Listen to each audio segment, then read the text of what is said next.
بسم الله الرحمن الرحيم. الحمد لله رب العالمين، والصلاة والسلام على خير خلق الله محمد وعلى آله وأصحابه الكرام وتابعيهم بإحسان إلى يوم الدين. ربنا أرنا الحق حقا وارزقنا اتباعه، وأرنا الباطل باطلا وارزقنا اجتنابه. ربنا آتنا في الدنيا حسنة وفي الآخرة حسنة وقنا عذاب النار. برزان وخوشويستانم لزنجير بابتي آل بيتي پیغمبر صلى الله عليه وسلم جيان بسر أبن ديار باسي إمام زين العابدين إمام محمد الباقر إمام جعفر الصادق إمام موسى كاظم كردوه. إمام موسى كاظم يستل بغداد شوين مأوى وشوين قبركي دياره أو مأوى أو شوينيك استا مزقوتي أو هر همو منطقة كبيوتراوى مقبرة القرشيين. هر كسي قرشي بوبي وفاتي كدبي لنا وبغايا لو مقبريان يجراوى والله استا مقبرة كنا ماوى تنها قركي إمام موسى كاظم ماوى. إمام موسى كاظم كمال أولادي هبون ديار ترينيان علي الرضايا، علي بن موسى الرضا، إبراهيم، عباس، قاسم، إسماعيل، جعفر، هارون، حسين، أحمد، محمد، حمزة وأكو مالك شيشي هبوة. ديارة دواي خوي گرنگترین کسی که جاگداری أبي وجاگي أجريته بريتيلا إمام علي إمام علي برضا ناسراوة. إمام علي رضا يان لكردواري خوما نبابلين ألين إمام علي الرضا بهر شوازك بلا الشوازة كان كاتك أم جنجل دايك أبي لصالي سطو تشلو هشتي هجري بالضبط أو صالي كإمام جعفري صادقتي وفاتك وتبا بيري لو صالة وفاتك لما دينا لدايك أبي و يشك لو كسانيك لناو آل بيتي بيغمرة صلى الله عليه وسلم زورناوش الدياري هي كومال كرو أولادي هي أولاد كان بريتين لمحمد، حسن، جعفر، إبراهيم، حسين، عائشة، بأبو إبراهيم وأبو بكر جناسرة زور كات شيعة باسي وأكن دجبه هندي لهاولاني بيغمر صلى الله عليه وسلم قصو قفتوقو أكن وأنا بلام سير كان كتشيق لك شكاني علي الرضا بناوي كيوية بناوي عائشة ويا لبيني أو بيا وقورانا اختلاف لدل أنا نية برامبر بأصحابي بيغمر صلى الله عليه وآله وسلم كباشترين قرن كخواجة لجاء وهالي بجاردن. ابن حبان باسي علي الرضا من بؤكا أفرمام إمام علي قوريا من سادات أهل البيت وعقلائهم. يشكل السردار قوركاني أهل بيتي بيغمر صلى الله عليه وسلم، ويشكل عاقل ترينكاني آل بيتي بيغمر صلى الله عليه وسلم، وأجل الهاشميين ونبلائهم. ويشكل كس زور ديار كاني ناو هاشمي كان بلكو كسيكي زور ديار لناو كس عالم دانا كاني. أنا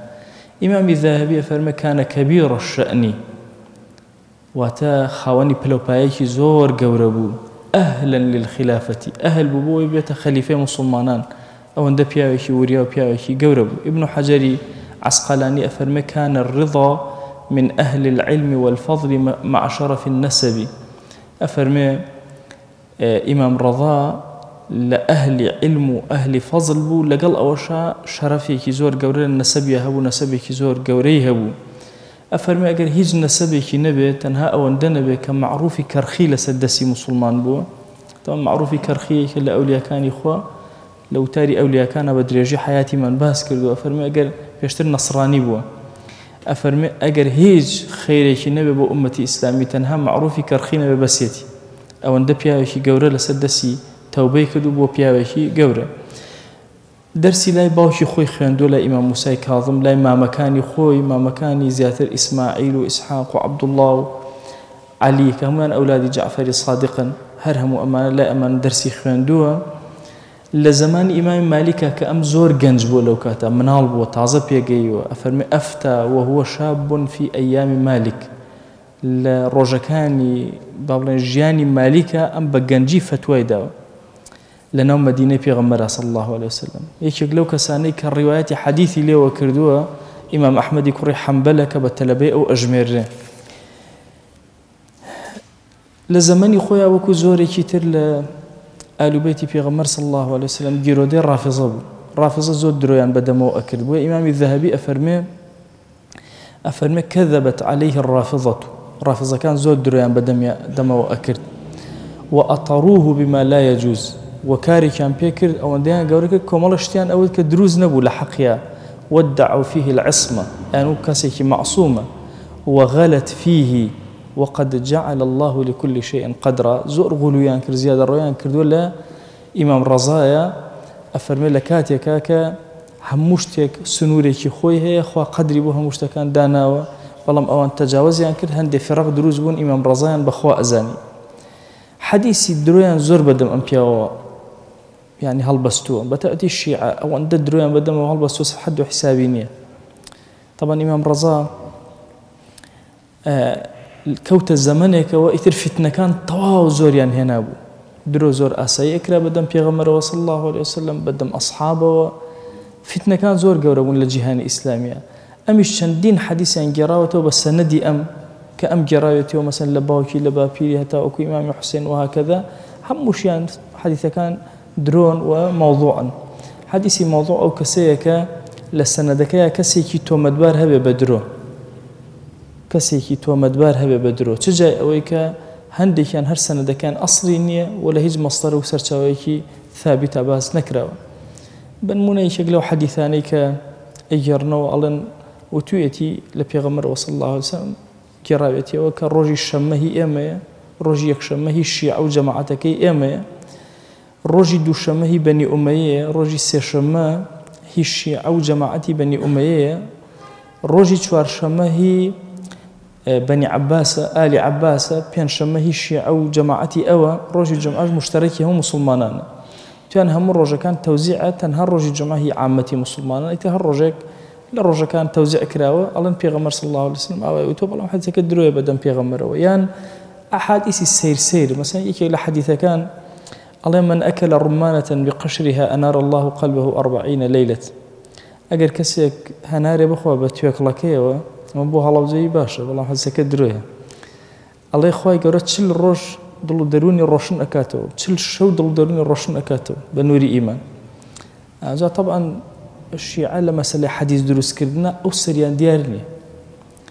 تصورك يعني اشتواء الله لخطب منبر وأمانة أنا أجر متابعين بكن يعني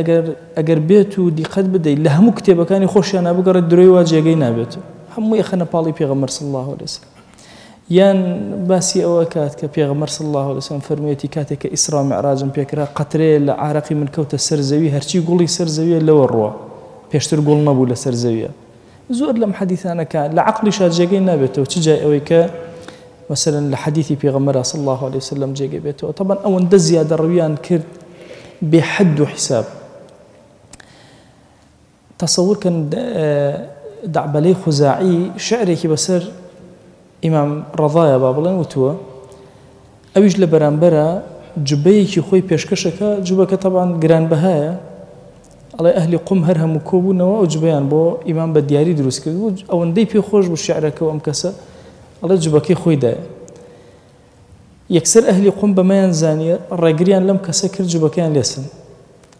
دوای گەڕایەوە هەرچی هاواری کرد کورەکە جوبەکەم بدەنەوە ئەوە هەدیەی ئیمامە بۆ من ئەڵێ پارچەیان کرد ئەوەندە زیادەڕێیان لە حەدی ئیمام ڕەزایە کرد ئەڵێ پارچەیەکی بچووکیاندایەوە بەخۆی 1000 دیناریشاندایە وتیان بەس باسیمەک تەوزیعیان کرد بەسەر ئەهلی قوما هەرێکەی تۆزە تەنها لەبەرەوەی ئیمام لەبەری کرد زۆر زیادەڕێیان کردووە لە حەقی ئیمام ڕەزایە طبعا ئیمام عەلی ڕیضا یەکێکە لەو کەسانەی کە وەکو عەرزم کردن لەناو ئال و بەیتی پێغەمبەر صلی الله عليه وسلم ثەوریەکان هەبوون ئەوانەی ثەوریانە کرد ئەوانەش هەبوون کە خەریکی عیلم بوون یەکێک لەو کەسانەی کە خەریکی عیلم و ئیصلاحە وریتە لە ئیمام عەلی ئەگەر چی پلەشی ئەوەندە بەرزە ئیمامی ذەهەبی کە ئیمامی ذەهەبی تەڵەبەی ئیبن تەیمیە ئەفەرمێ مستحق بوو بۆی خەلیفەی مسلمانان مؤهل بوو بۆی خەلیفەی مسلمانان ئەوەندە گەورە بوو لەگەڵ ئەوە زۆر دووری گرتووە لە سوڵتە و سیاسەت بەڵام هەر تووشیش بووە بەنمونە یەکێک لە جارەکان یەکێک لە براکانی بە ناوی زەید لە بەسڕە شۆڕشێکی زۆر گەورەی دەست پێ کرد لە بەرامبەر مەئمونە لە زەمەنی مەئمونە کاتی ئەم شۆڕشەی دەست پێ کرد مأمون بیری کردەوە کێ بنێرێ بۆی ئەم شۆڕشە کۆتایی پێ بێنێ. هات ئیمام ڕەزای نرد. ئیمام ڕەزا کە ڕۆشت وتی وەیلەکە یا زەید فعلت بالمسلمین ما فعلت، ئەو تۆ خەریکی چیت؟ ئەو هەموو خوێنە لە مسلمانان ئەڕژێ و بە حساب شۆڕش ئەەکەی وتەزعم ئەنەکە ابن فاطمة واش تصورك كتو كري فاطمة أواش جوا ناديته فرمي والله لأشد الناس عليك يوم القيامة رسول الله صلى الله عليه وسلم والله هموك زيادة كتند أبي لسرتو للرجي قيامتك خير مسلمان أرجي والسلطة ودا صلاة هر خدي بيغمبر أبي صلى الله عليه وسلم بابير من أبي أفرمي ينبغي لمن أخذ برسول الله أن يعطي به كرة شون سلطة بتو أشي برا أو كسي كبناوي بيغمبر صلى الله عليه وسلم سلطة ورقري أبي بناوي بيغمبري شو عطابك وكو أو ما ملبك أو ما ملبك كز ناكري بيغمبر أسا كز ناتواني بسيتجير أمبارا عليه أفضل الصلاة والسلام. أفرمي مأمون كاتي كام قصي بيست خوي تير دسيكر بقريان كاتي أم كلماتاني إمام رضاي بيست. مأمون زور معجب بوا طبعا خليفة بوا كري هارون الرشيدة زور معجب بوا بإمام رضا. يعني إمام رضا كلو كساني ككاريجري زور زوري لسر سلطانة كان داناو بويا مأمون زور معجب بوا بفكري ببوشوني ببيركرنوي أو حتى جاري كان لخراسان خبري نال بو إمام رضا وتي بابيت برو منطقي من وجيشي كي زور تايبتي خوي لقال نال بوي الشيعان للريا زوري بونهن شو الشيعة في رقب لبين إخوانا لو كاتا هيان بو دجي أو بو ثوريا كان هيان بو لقليا بون وآل عباسي عينا عباسيا كان كأخو أم خوشي خليفة بو هر دجي بون بو يزور بنهيني جاني أنا خراسان لا أو لقليا دانيش كان روجك بيكو وتي أي طبعا كتابي الشيعة زور باسي أم بابتين كردوا بهلا بو أما يبقى دقيقية عرستان كم أفرمي بيود وتي من أموال لدواي خم سيرم كردوا آل عباس همو يسير كردوا عباسي كان آل علوية كان يشم سير كردوا والله أفضل تر لتوم أنتياني أما أم خلافية الرجل شاني خم لكم وتسليم بتويك نقدواي خم هل الزمن خم تسليم بتويك. إمام رضا زور هوليا كلام قراره بشيماني كاتب بالله وتي بهيش شوازي بشيمان نام دواتر هرچون أبو قناعتي فكر كبي خات الدواي خوي تي بمخر الدواي خوت وتي نهر ناش خم الدواي خو للزمن خو ما بتثبيتي أو كارد بوبك. إمام رضا زور إنكاري لسر أنبابة كرد فرموي جوابقرا أي علي آموزام إمام عمر ششك سيدانا لدواي خوي فرموي أم ششك سا أجر هاتو نيان تواني خلافة لبين إخوانا جيكن وبيان كوجن والله أجر أم خلافته ورنقري أتكوجن هيج مجايد شو كزني لتو أفضل تل عالمي إسلامي جهاني إسلامي تو أما ورقرا بو عالمي إسلامي لدواء منه كشيب ودروز نبي طبعا مأمون يشكل الداهية كان حلو كمكوري زورة لهندي بابتها براسي بابتي خلق قرآن وأنا بلام يشكل لفضائل كان كوي باسكريان فضيلة كتو مثلا خليفة بي آمادة بخليفة لعائلة خوته بن مالي خوت دركبه بن مالي كتير لدواي بينه برديكي زور إمام رضا قبولي أميكرت هندي وتوانا ما في الله ولا مأمونة وبو أو بو جهاني إسلامي بكاته چند پارچه خوي ظالبه بسريا ولا حال قصي زور لسر مأمون كراوه چون مأمون داهيه كي زور قوري زورك بيان وايا بم آسانية أم دا صلاة تسليم ناكا بيان سيرك مأمون أم كاري كردو بو زورينا طعني لمأمون داوه بلام لحقيقتها مأمون زورك لمؤرخين متاوتي أهل إنصاف تيه ألان هر واقعا مأمون أم قراري دا چند بریاری کشی لپناه در کرد که دلیل لسر اوی کم قراری راز بود لقل امام رضا یکی لقرار کان طبعا عباسی کان جلی رشیان لبر اکرد لدوای شهید بون امام حسین و عباسی کان جلی رشیان لبر اکرد حتی خلیفه کانیشان بریاری دایت جلی صوز لبر کن لم اخیره اتم بینی اوانی که السید بون لای خومن پشتانی که صوزیان ابستو اوانا اساسا کی لوهات وکا بنم علي كري أبي طالب رضي الله تعالى عنه هميان شتي صوزيان لبركل حتى مأمون خوي جلي صوزي لبركل وأمريكا كجلي صوز لبركل لخراسان ودسي بيكل سكل يدرى بناوي إمام موسى كاظم بناوي إمام علي الرضا أفرمي وهاي لها تواو بجهاني إسلامية بلاوي وحتى لخطبة كان خطبة أدرى دعاء أكرابه إمام علي الرضا هل لزمني مأمون خويا أم حالة دو صالي ركي خايندو بلام لم دو صالة آل عباس بمر رازينو بويا كومال انقلابات لناو بغايا رويدا أو لخراسان بدورو وردور دا بغداد كنترول كرا عراق كنترول كرا هیچ کەسێکی شی بە مەأمون نەئەوت چونکە هەرچیان ئەکرد جورئەتیان نەئەکرد بە مەأمون بڵێن کە عالەمی ئیسلامی لایەکی ترەوە تووشی گرفت بووە حتا لە ئەخیرە ئیمام ڕەزا خۆی چووە لای پێی وتوتی کە گرفتێکی ئاوا و ئاڵۆز دروست بووە و تۆیان لابردووە لەسەر خلافت و ئال و خزمەکان عەباسیەکان مامی تۆیان کردووە بە خەلیفە کەسێکی تریان داناوە ئیبراهیمی کوڕی مەهدییان داناوە ئیتر ئێستا ئەو خەلیفەیە تۆ خەلیفە نیت بۆیە ئەویش بەمە زۆر ناڕەحەت بوو بڕیاری دا بگەڕێتەوە بەرەو بەغدا لەگەڵ کێیە لەگەڵ ئەو کەسەی کە ئەم خۆی هەڵی بژاردووە بە خەلیف کە ئیمام ڕەزایە پێکەوە گەیشتنەوە تووس لە تووس طبعا تووس قبری هارون الرەشید لە تووسە قبری هارون الرەشید خەلیفەی عەباسی لەناو عێراقا نییە لەناو ئێرانە ئەکاتە مەنتیقەی تووس لە تووس لەوێ ئیمام عەلی یان ئیمام ڕەزا با بڵێن وەفاتەکەت شیعەز وەکو هەموو دانەیەک لە ئیمام جعفەری صادق و لە زەین العابیدینەوە ئەڵێن هەموو ئیمامەکانمان بە زەهر ڕۆشتون لەوەی شەهروا ئەڵێن بە زەهر کوژرا و ئەوانە بۆی زاڵ بنەوە بەسەریا و ئەگەنا جیهانی ئیسلامی هەموو کۆنتڕۆڵ کردبوو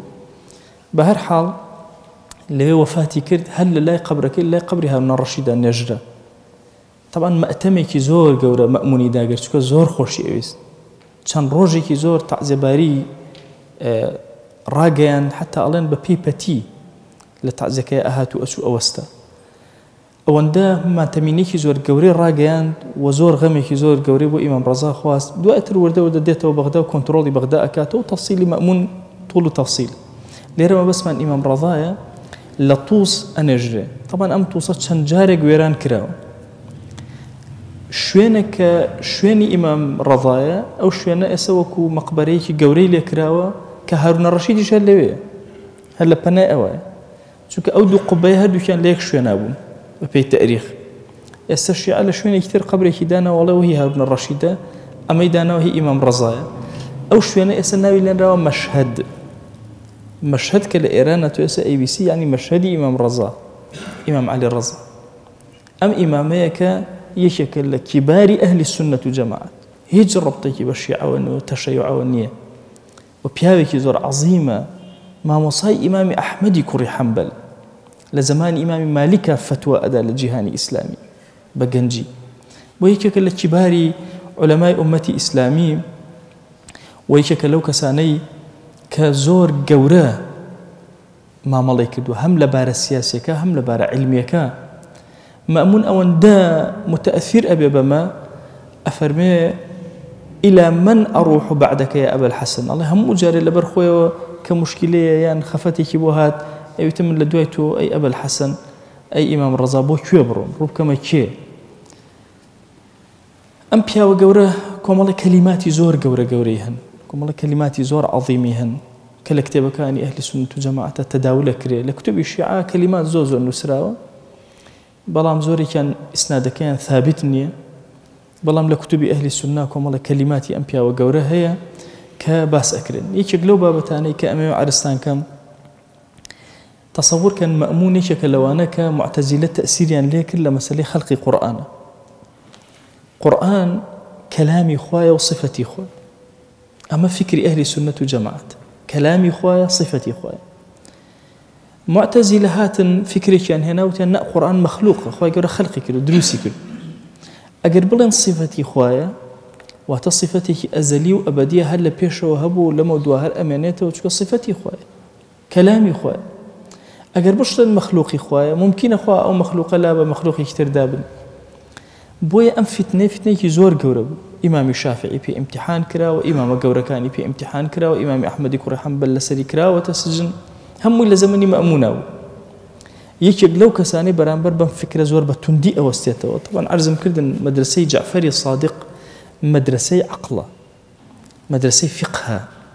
بويا مناظرات ينهبوا مناظرات يعني لقى ملاحدة هبوا لقى المعتزلة هبوا أنواع مناظرات السيسير ينهبوا يكيد لوشت الزور قرنجانا کە ئیمام علی ڕەزایە ئیمام ڕەزا با بڵێن بە زمانی ئەمڕۆ کە زۆر توندە لەسەری ئەو مەسئلەیە ئەفەرمێ من قال القرآن مخلوق فهو كافر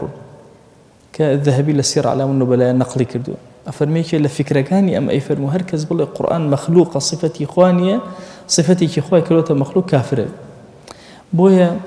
يشك لو كسانيك لو خالا برانبر بمأمون زور بتندي أو ستو أو بويا أو مقولي لنا وزور إقلك كتبكاني أهل السنة انتشاري كلون نسراوة كأنبياوا يشك لو كساني الراس عزيز ندرا ولا سر أو شو مكانتك أو بأندازي خليفة بو للرعي المكو أو دا أستيكي برزي هي بلام لقل أو شيء كلو كسانيك زور تندة لو بابتانا ولو موضوعنا أفرمي لقل هندي ملاحدة دروس بوبون برسياري أن لسر قرآن دروس كر برسياري أن لسر سنة دروس كر الله مجموعي كان هاتون لقدرية كان أو أنا بروان بقدري إخوانية الله الإنسان خوي حر خويتي هرشي كائكا بيانوت أيكلف الله العباد ما لا يطيقون طبعا إنسان يا أويك أخوة بزور إيشكاني بيك يا أخوئك سربخو طبعا أهل السنة هيج كم لفكرة كانية هيج كي لو فكرانية شو كإنسان لهندشتا مسيرة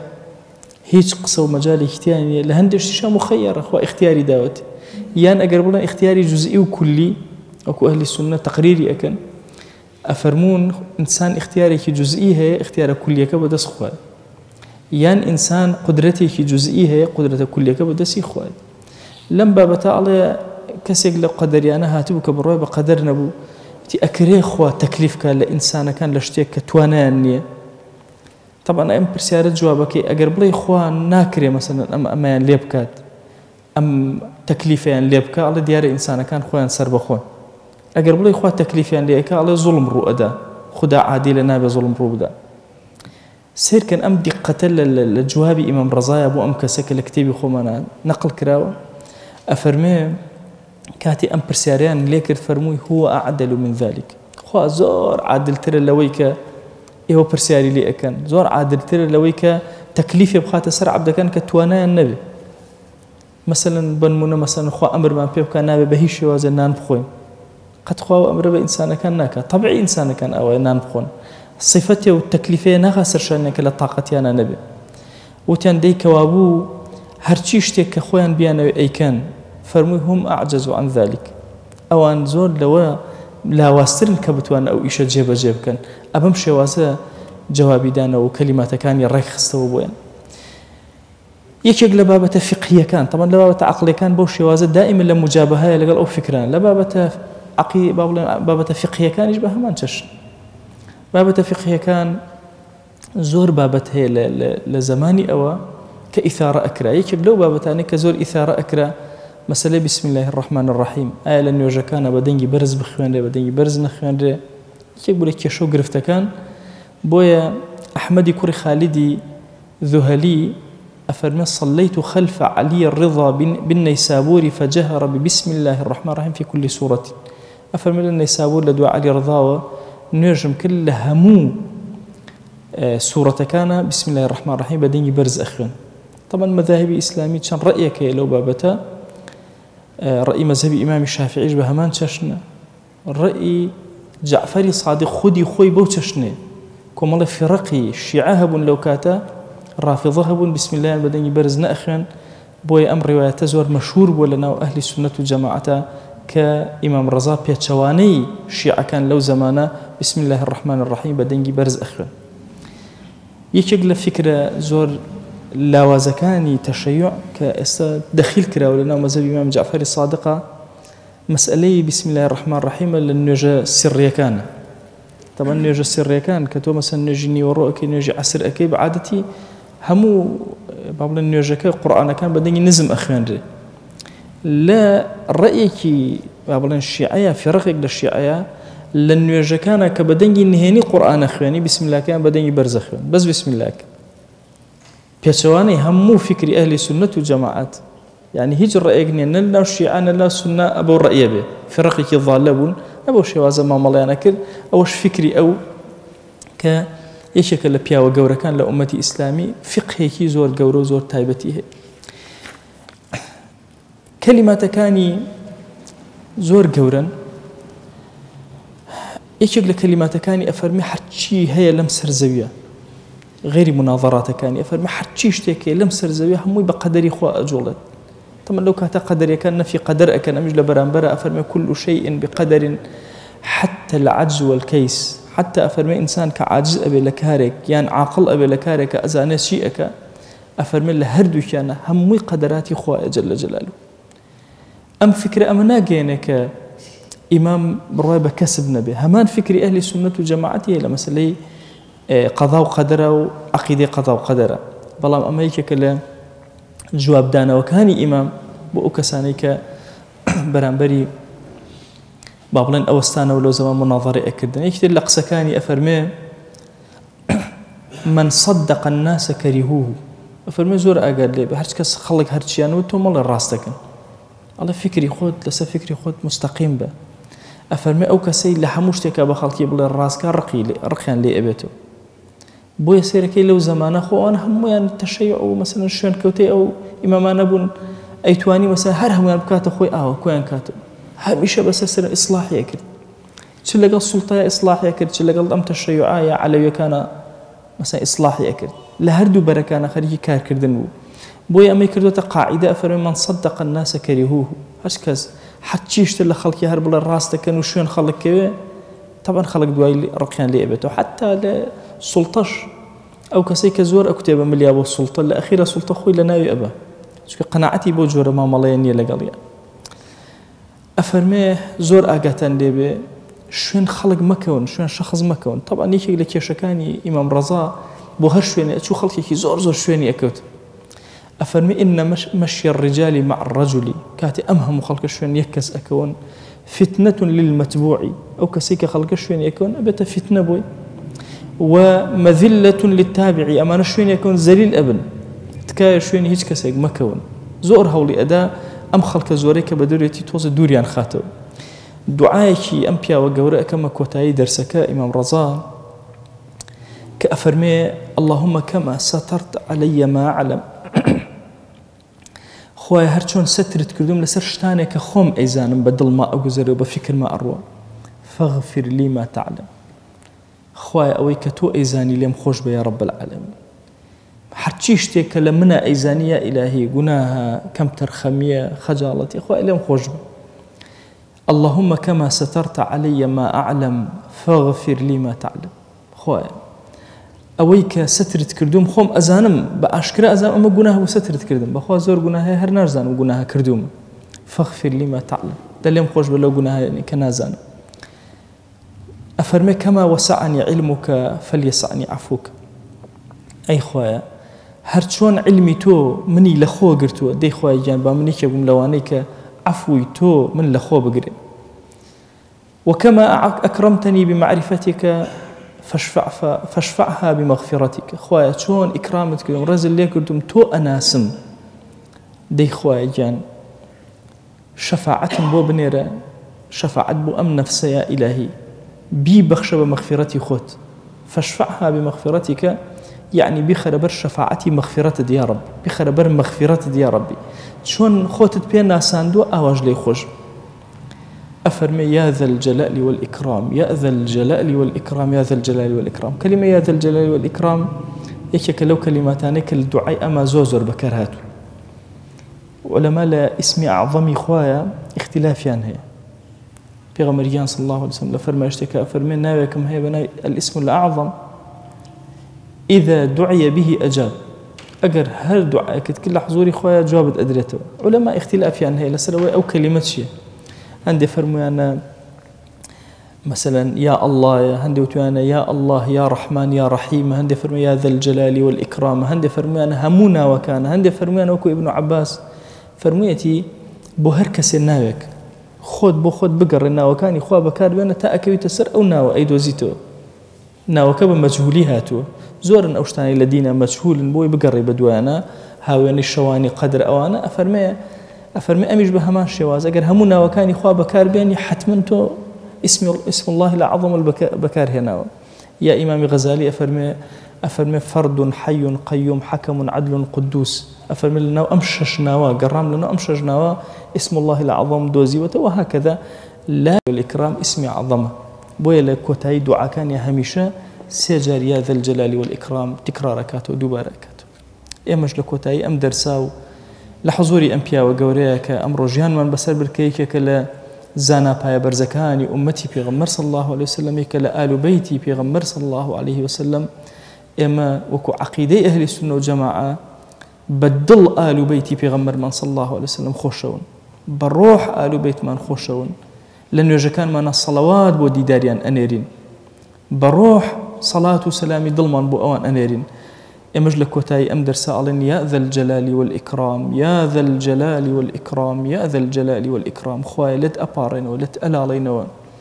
لضلمان خوش يسيبو آل بيتي بيغمر صلى الله عليه وسلم زياترك يا ربي خواي داود لي أكين بنابي جواند وصفتي برز باسم عظمت كرمي خود بسرمانا ببارنا رحمتي خود بسرمانا ببارنا إيمان من سلامتك يا رب العالمين لفتنة كان آخر زمان بمن بارز يا أكرم الأكرمين يا ربي خواي جان صلاة وسلامي أما بقينا بيغمر صلى الله عليه وسلم يكيكنا ومن لخزمتي أبينا بخوا پروردگارا أما رقما ليك الصحابي بيغمر نابته صلى الله عليه وسلم يا إلهي خود شاهدي رقما ليك عالم وزانا ودانا ولي أم التي بيغمر صلى الله عليه وسلم رقنا بيته أبدا يا ربي خواي جان أو حبي ظلمان هاوارد لي أكين وداوات لي أكين بكرمي خوت وبرحمتي خوت بأمتي بيغمر صلى الله عليه وسلم قبول مانك بشوين كوتي أول مانقر لجرسي بري آلاي أو حشر مانك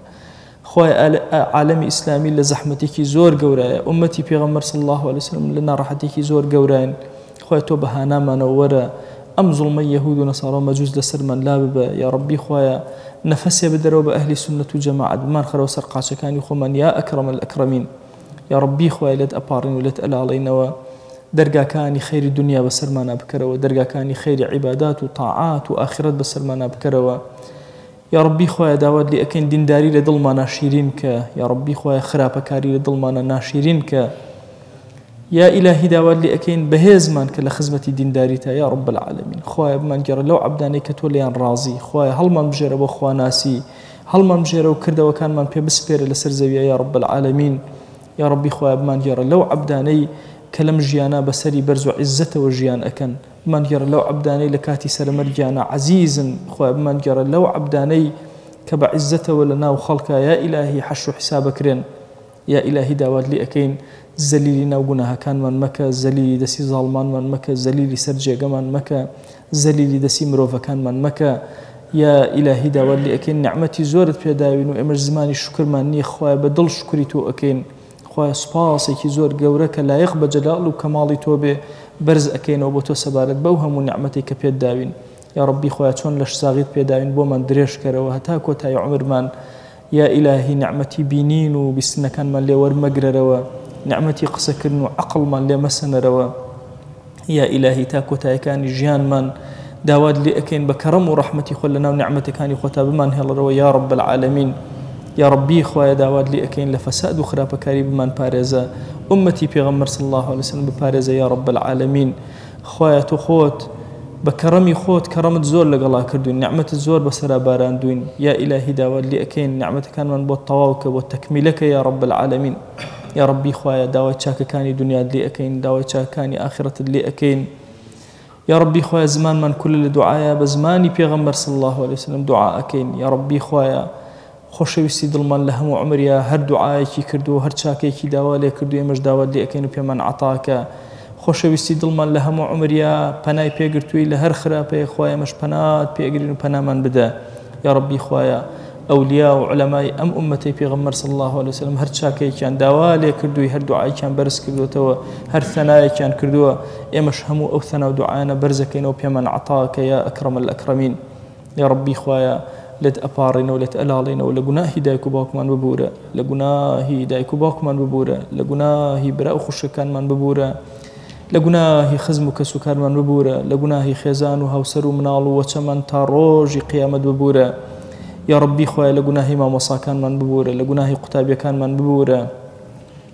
يا إلهي داوات لي أكين هر مسلماني خوشي وسنون يا ربي خواه لي ببورة هر مسلماني رقي لمن بو خواه داوات لي أكين لي ببورة يا ربي خواه داوات لي أكين هر مسلماني غيبتي كردون لي ببورة غيبتي هر مسلماني كمان كردون لي ببورة يا إلهي داوات لي أكين ما في هر مسلماني كمان بسروي لي ببورة هر مسلماني ما في أمي بسروي خواه لي ببورة يا رب العالمين يا ربي خواه داوات لي أكين بكرم ورحمتي خود باشترين روجا كان من بكرة أو روجي كبلقايته الشادبين يا أكرم الأكرمين يا إلهي بمان جرى لو عبداني كباشترين كرده وكان ين لك وتايجيان يا نائبي يا رب العالمين خوايا هاوار بولايتو إهنين أما جرى رمضان بزماني برجوهاتو انت مالكيتو خوايا داوالي أكين روجو كان من لقبولك ذكر أوراد من لقبولك قرآن خندن من لقبولك يا إلهي داوالي أكين بناوي جواند بصفتي برز باسمي عظمت بكرم يخوت يا أكرم الأكرمين خويا ختم كان قرآن دعاء كان من لي ورقرة درس كان من لي ورقرة يا إلهي داوال لي أكين بكامل أما جر رمضان من لي قبولك يا رب العالمين يا ربي خويا بمان جر لو كساني بدل بوتو برجو أبن خويا تشاوى كان من بكرة شاوي رجوانان جو من بكرة شاوي جو من بكرة جو رجوانان زمان من بكرة زماني رجوانان يا إلهي داوال لي أكين رجو كمان وكو رجوي أصحابي بيغمر صلى الله عليه وسلم ليبكى يا ربي خويا نوجا كان من وكو نوجي أصحابي بيغمبر صلى الله عليه وسلم ليبكى خويا هداية من بدا بور رقاي أواني كنعمته بسرا داباراندون لآل يأري بيغمبر صلى الله عليه وسلم يا ربي خويا